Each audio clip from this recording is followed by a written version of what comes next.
recently I've been making a really good smoothie with passion fruit because I really like it, and today I'm going to tell you guys a little bit of my recipe for my morning smoothie. So the reason why I really like this passion fruit is because there's a lot of good ingredients.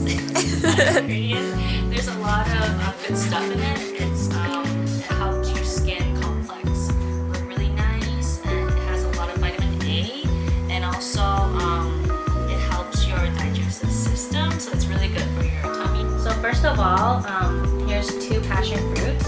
So I already took the seeds out, and then I add 1 kiwi inside. So usually I just cut the kiwi to half and I scoop it for the juice to also go in, and then really easily just take half of it out. Then if it doesn't fit my container, I just use my spoon to push it in.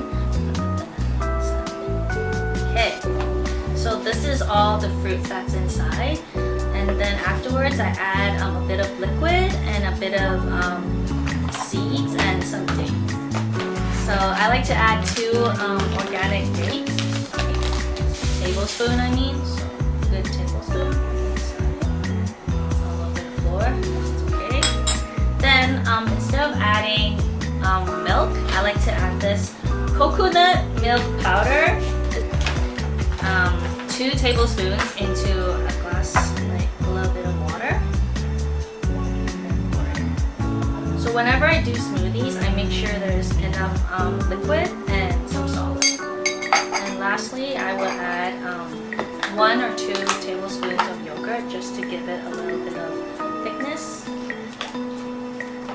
Usually before mixing it, I like to sort of mix it a little bit first. So this smoothie machine is really nice. I just put it inside and then I just press it.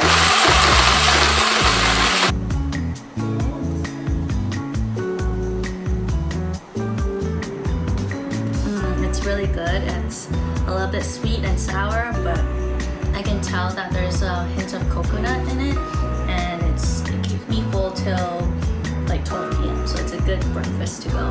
Chia seed. Cheers, chia seed.